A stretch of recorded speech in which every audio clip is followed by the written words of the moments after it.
Ravi de vous retrouver sur TV5 Monde, nouveau journal Afrique à la une ce lundi dans l'est de la RDC. Goma sous la menace d'un autre volcan qui pourrait entrer en éruption alors que les populations qui ont fui la ville il y a une semaine sont de retour, faute de prise en charge et surtout affamées.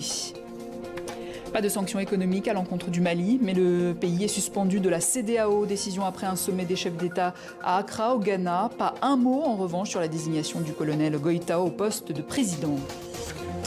Et puis la réalisatrice nigérienne Aïcha Maki a posé sa caméra Zinder dans un quartier ostracisé de la ville nigérienne, créé pour recaser les personnes atteintes de la lèpre. Film en avant-première africaine au festival de Cape Town.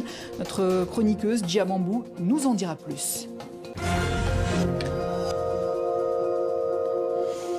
Mais avant cette annonce qui nous vient de la Côte d'Ivoire, Laurent Gbagbo sera de retour au pays le 17 juin prochain, après 10 ans d'absence. On prend tout de suite la direction d'Abidjan où nous attend notre correspondante Christelle Pierre. Christelle, une annonce de retour à l'occasion de l'anniversaire de l'ancien président ivoirien. Un déjeuner se tenu. Vous y étiez, racontez-nous. Oui, la cérémonie était organisée à l'occasion des 76 ans de l'ancien président.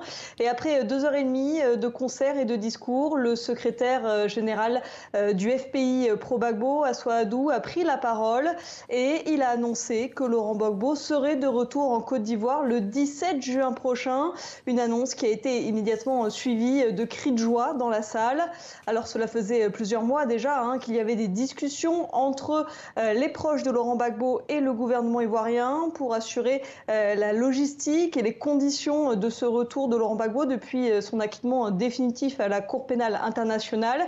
Et il semblerait donc que ces discussions ont finalement abouti. Alors ce que l'on ne sait pas par contre, c'est quelle forme exactement aura ce retour de Laurent Gbagbo. Assoadou ne l'a pas précisé. Après l'annonce, plusieurs personnes, notamment Damana Picasse, m'ont dit que ce sera un accueil en grande pompe, de façon grandiose. Pourtant, il y a quelques jours, le parti au pouvoir, le RHDP, avait appelé le FPI à faire un accueil, à éviter l'ostentatoire à cause, je cite, d'un contexte tendu. Il y a eu notamment des familles de victimes de la crise post-électorale de 2010-2011 qui ont manifesté ces derniers temps.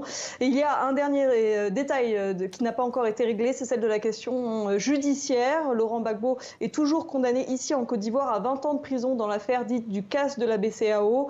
Il pourrait bénéficier d'une grâce ou d'une amnistie. Cela n'a pas encore été réglé officiellement et cela pourrait peut-être l'être une fois qu'il est revenu en Côte d'Ivoire. Ce retour donc qui est prévu pour le 17 juin prochain.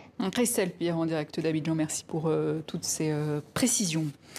Ces images à présent de solidarité avec les habitants de Goma dans l'est de la RDC. Plus d'une semaine après l'éruption du volcan Nyiragongo, une soirée a été organisée par des mouvements citoyens, artistes, comédiens et influenceurs congolais, comme ici à Kinshasa au Palais du Peuple. D'autres événements ont également eu lieu à Bukavu, Mandaka, Lubumbashi, Kolwezi ou encore Matadi. Écoutez. Nous voulons juste lancer un message très fort à nos compatriotes vivant à l'est du pays. Le message, il est simple. Chers compatriotes, nous sommes des cœurs avec vous. Cette crise a révélé justement la faiblesse de l'État congolais, la faiblesse du gouvernement congolais dans la gestion de catastrophes naturelles. Et donc, nous allons devoir faire le plaidoyer auprès du chef de l'État, mais également auprès du gouvernement congolais pour que finalement ces genres de situations ne reviennent plus. L'exode était alors la seule option possible pour des milliers d'habitants de Goma. Mais une semaine après, les déplacés font leur retour à Goma suite au manque d'assistance et à la non-viabilité des sites d'accueil à Saké ou ailleurs. Ils disent aujourd'hui préférer mourir à cause du volcan que mourir de faim, alors qu'un autre volcan menace d'entrer en éruption. Reportage à Mani Alimassi, Récilou Bureau, Clémentine Gardet. Péroussi et ses 4 enfants ont marché toute la matinée avec le peu de choses qu'ils possèdent. Il y a quelques jours, la famille a fui Goma à pied pour Saké, à 20 km de là. Mais après plusieurs nuits passées sans toit ni assistance, la famille n'a aujourd'hui pas d'autre choix que de rentrer. Nous étions sans rien. On dormait à même le sol, sur des bâches qu'ils nous ont données. C'est pour ça qu'aujourd'hui, je retourne avec ma famille à vivre ici, avec ceux qui sont restés. Nous avons quitté Saké à 6 h du matin et nous n'arrivons que maintenant. On a manqué de tout là-bas, à commencer par la nourriture. On n'a quasiment rien eu à manger. Juste hier, le pasteur Omari est venu nous donner un petit quelque chose, mais ce n'est pas suffisant. Les autorités congolaises déconseillent pourtant ce retour. Le risque d'une nouvelle éruption plane toujours sur la ville, d'après les scientifiques. Pour Bigakura, qui s'est réfugié au Rwanda voisin, peu importe la situation, il faut de toute manière rentrer pour reprendre le travail. De ce que j'ai pu voir, le calme est revenu. Donc voilà, je rentre au Congo. Je pense que nous avons un problème avec toutes ces histoires sur les réseaux sociaux. On dit tout et son contraire, on ne sait plus qui croire. La région est toujours en état d'alerte. D'après les autorités, 92 petites secousses sismiques auraient été enregistrées dans les environs de Goma ces dernières 24 heures. Pourtant, faute de prise en charge suffisante, des milliers de déplacés sont déjà revenus dans la ville. À l'est de la RDC, pas épargné non plus par la folie meurtrière des groupes armés. Et un peu plus au nord, dans la région de l'Ituri, au moins une cinquantaine de personnes ont été tuées dans l'attaque de 2 villages. Le Tchad accuse l'armée centrafricaine d'avoir tué 6 de ses soldats après l'attaque d'un poste avancé à Sourou, non loin de la frontière centrafricaine. La RCA tente de calmer le jeu et parle d'incidents malheureux. Une première, car jusqu'à présent, c'est plutôt Bangui qui accusait les Tchadiens d'incursion sur son territoire. Alors sommes-nous à l'aube d'une crise diplomatique entre les deux pays? On voit cela avec Aurélie Bazara Kibangula. C'est vers 4 h du matin ce dimanche que les affrontements ont commencé selon une sécuritaire sur place. Ils opposent l'armée centrafricaine et leurs alliés russes au groupe armé des 3R. Poursuivis, les rebelles se seraient repliés au Tchad. Les soldats tchadiens en poste à Sourou se seraient eux interposés. Les FACA prennent le dessus, plus nombreux et lourdement armés. Le bilan, 1 soldat tué, affirme-t-on à N'Djamena, 5 autres faits prisonniers et exécutés par les forces centrafricaines. Le chef de la diplomatie du Tchad parle d'une attaque meurtrière préméditée qui ne saurait rester impunie. Côté centrafricain, on parle d'incidents malheureux sans évoquer les exécutions présumées de soldats tchadiens. La Centrafrique propose de mener une enquête conjointe pour faire la lumière sur ces affrontements. Des affrontements qui pourraient créer de nouvelles tensions entre le Tchad et la Centrafrique. Depuis plusieurs années, les deux pays tentent de raffermir leurs relations. Mais la Centrafrique accuse régulièrement le Tchad d'armer et d'abriter des groupes rebelles qui veulent renverser le pouvoir à Bangui. Et c'est l'image du jour au Mali, le retour du colonel Assimi Goïta à Bamako. Il était à Accra, au Ghana, pour consultation en marge du sommet extraordinaire de la CEDEAO. Il n'a pas participé aux discussions à huis clos. Parmi les décisions, la suspension du Mali des instances de la CEDEAO après le 2e coup d'État militaire en 9 mois. Pas de sanctions économiques. Une priorité absolue, en revanche, je cite, la tenue de la présidentielle en 2022. Retour sur les décisions qui ont été prises avec Mylène Girardot. À la sortie de la réunion, le verdict est clair. C'est une condamnation ferme que prononcent les dirigeants de la communauté des États d'Afrique de l'Ouest. Les autorités, à l'origine du coup d'État de la semaine dernière au Mali, le 2e depuis le mois d'août, sont illégales. Et tant qu'un nouveau gouvernement civil n'est pas nommé au Mali, le pays sera suspendu de toutes les instances communautaires. Une des décisions des chefs d'État est de s'assurer que dans les prochains jours, un Premier ministre civil formera un gouvernement de transition pour le reste de la période. Comme vous le savez, il ne leur reste que 8 mois selon la date butoir qui leur a été fixée. Après le coup d'État d'août 2020 qui avait renversé le président Ibrahim Boubacar Keïta, la CEDEAO avait fixé un délai de 18 mois pour organiser des élections législatives et présidentielles. Elles doivent donc avoir lieu avant le 27 février 2022. L'ex-vice-président, désormais président par intérim, le colonel Assimi Goïta, avait été appelé pour consultation, mais n'a pas pris part au sommet des chefs d'État à Accra. Le militaire doit donc désormais nommer un Premier ministre civil, mais il rentre à Bamako avec la satisfaction d'avoir évité les sanctions économiques. Celles décidées en août 2020 et levées depuis avaient été très dures pour les Maliens. Dans un pays exsangue où l'administration est absente sur plus de la moitié du territoire national. Le Mali, dans la tourmente économique, politique et sécuritaire depuis le déclenchement en 2012 des rébellions indépendantistes et djihadistes dans le nord, une crise sécuritaire qui a fait tache d'huile dans les pays voisins. Et parmi les réactions aux décisions de la CEDEAO, celle de l'ancien Premier ministre et président du parti ASMA CFP Soumeilou Boubei Maïga. Nous allons essayer de rester une force de proposition, rester attentif aussi.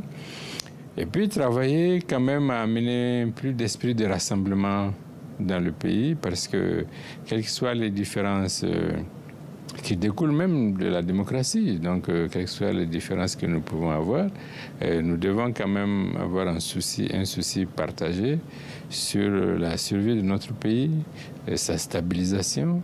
Je pense honnêtement que dans la situation actuelle, et compte tenu du délai très rapproché que nous avons pour la fin de la transition, il fallait trouver une formule pour prendre acte de ce qui était arrivé et veiller à ce que ça ouvre quand même la voie à une évolution rapide vers la fin de la transition, c'est-à-dire organiser les élections.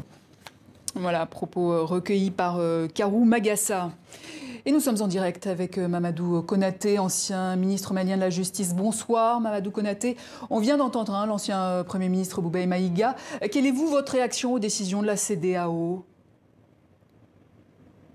Oui, je pense que M. le Premier ministre est allé un peu vite en besogne. Prendre acte et passer, ça va faire la 10e fois que l'on prend acte des situations anormales, des situations qui ne nous avancent pas, bien au contraire, des situations qui nous reculent.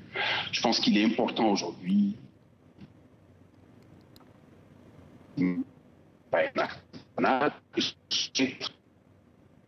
visiblement, nous avons un petit souci technique, Monsieur Konaté, avec la liaison avec